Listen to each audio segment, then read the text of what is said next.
Bulletin में सबसे पहले बात पीएम मोदी की। प्रधानमंत्री नरेंद्र मोदी आज केदारनाथ के पुनर्निर्माण कार्यों का ड्रोन के जरिए जायजा उन्होंने लिया। पीएम ने वीडियो कॉन्फ्रेंसिंग के दौरान मुख्य सचिवों को यात्रियों की सुविधा के लिए कई सुझाव दिए। वहीं केदारनाथ के कपाट खुलने के दौरान पीएम मोदी भी बाबा के दर पर अपनी हाजिरी लगा सकते हैं। 29 अप्रैल को केदारनाथ धाम के कपाट खुलेंगे, जिससे पहले पीएम मोदी ने वीडियो कॉन्फ्रेंसिंग के जरिए पुनर्निर्माण कार्यों का जायजा लिया। इस बार केदारनाथ धाम में एक गुफा भी तैयार की गई है। इस गुफा में श्रद्धालु एकांत में बैठकर चिंतन कर सकते हैं। इसके साथ ही विभिन्न भाषाओं में मोबाइल ऐप भी तैयार किया गया है। इस भाषाओं में चलते ही देश के विभिन्न हिस्सों से आने वाले श्रद्धालुओं को काफी फायदा होने वाला है। माननीय प्रधानमंत्री जी ने केदारनाथ में पुनर्निर्माण कार्यों की समीक्षा ड्रोन के माध्यम से अभी की है। पहली बार 28 फरवरी को उन्होंने ड्रोन से निरीक्षण किया था, किस प्रकार के कार्य चल रहे हैं, किस गति से चल रहे हैं, क्या परेशानियां हैं, और आज उन्होंने फिर जायज़ा लिया है। उन्हें हमने मंदिर के चबूतरे का जो निर्माण हुआ है, उसका विस्तारीकरण हुआ है, उसके बारे में उन्हें दिखाया। जो केदारपुरी में एंट्री पॉइंट पे हमने एक बहुत बड़ा प्लाज़ा बनाया है, उस प्लाज़ा को उन्हें दिखाया। जो हमारा मुख्य मार्ग है, जिसका चौड़ीकरण हमने किया है 50 फीट का, वो दिखाया। और इसके अलावा जो सरस्वती नदी और मंदाकिनी नदी पे हमारे दीवारें बनाई जा रही हैं, सुरक्षा दीवारें, उससे उन्हें अवगत कराया। गरुड़ चट्टी को जोड़ने वाले मार्ग को उन्हें दिखाया। एक ध्यान के लिए एक हमने गुफा आइडेंटिफाई किया है, जहाँ की कोई व्यक्ति जाकर कुछ समय के लिए अगर वो वहाँ पर मेडिटेशन करना चाहे तो उसका प्रबंध हम करने जा रहे हैं। इसके अलावा उन्हें अवगत कराया गया इस बात से भी कि एक हम मोबाइल ऐप डेवलप कर रहे हैं, वो हमने कर लिया है, जो अलग अलग भारतीय भाषाओं में उस ऐप के माध्यम से आप गौरीकुंड से जब केदारनाथ जाएंगे तो जो महत्वपूर्ण स्थान हैं उसके बारे में आपको वॉइस के माध्यम से जानकारी मिलती रहेगी। तो वो व्यवस्था के बारे में भी उन्हें अवगत कराया गया। वहीं इस दौरान राज्य सरकार द्वारा कई अहम मुद्दों को लेकर पीएम मोदी को जानकारी दी गई।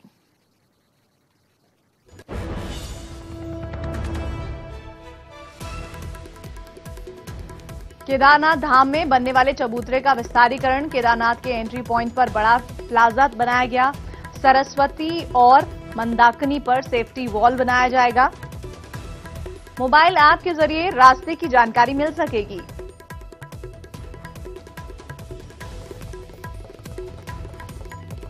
केदारनाथ में निर्माणाधीन रास्ते में रबर मेटिंग लगाई जाएगी।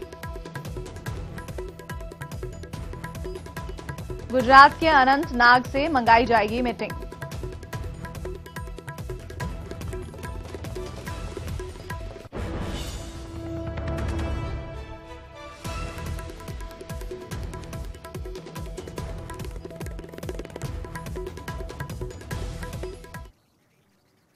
रुद्रप्रयाग में केदारनाथ की डोली प्रस्थान की तैयारी शुरू हो गई है। आज रात होगी भैरवनाथ की पूजा, कल केदारपुरी के लिए प्रस्थान करेगी बाबा की डोली। तैयारियों में जुटी मंदिर समिति।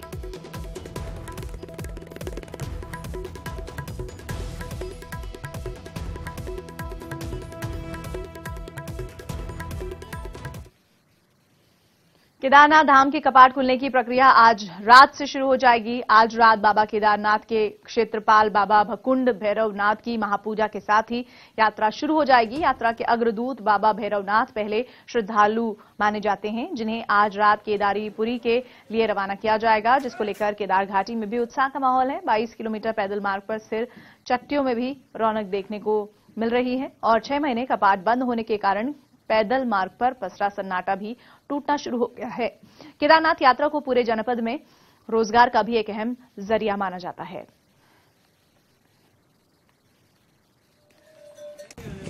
केदार घाटी में रोजगार का प्रमुख जरिया माने जाने वाली केदारनाथ यात्रा 29 अप्रैल से शुरू होने जा रही है। जैसे ही कपाट खुलेंगे वैसे ही इन जो केदारनाथ पैदल मार्ग की चट्टियां हैं, यहाँ की जो रौनक है वो भी वापस लौट आएगी। आप देख सकते हैं कि जो स्थानीय व्यवसायी हैं वो अपने व्यवसायों को यहाँ पे जमाना शुरू कर दिया है, उनकी मरम्मत वगैरह शुरू कर दी है और इंतजार उस दिन का है जब बाबा केदार की चल विग्रह उत्सव डोली इन चट्टियों से होते हुए केदार धाम पहुंचेगी और बाबा केदार के कपाट 29 अप्रैल को खुलेंगे। तो देश विदेश के श्रद्धालु इन्हीं चट्टियों में बैठ के विश्राम करेंगे और अपने खान पान की व्यवस्था देखेंगे। सुनीत चौधरी, न्यूज़ 18, रुद्रप्रयाग। उत्तराखंड से आज की सबसे बड़ी खबर। उत्तराखंड में चीन सीमा से लगे उत्तरकाशी, चमोली और पिथौरागढ़ में पाकिस्तान, चीन और बांग्लादेश के पर्यटकों की आवाजाही पर प्रतिबंध लग सकता है। न्यूज़ 18 के सूत्रों के माने तो बुधवार को मालती में इंटेलिजेंस एजेंसियों ने एक बैठक की जिसमें भारत सरकार को इस संबंध में सुझाव दिए जाने पर चर्चा हुई। बैठक में इस बात पर भी चर्चा हुई कि पर्यटक बनकर कोई विदेशी जासूस सीमावर्ती क्षेत्रों की जानकारियां न ले, इसके लिए पर्यटकों की आवाजाही पर प्रतिबंध लगाया जाए।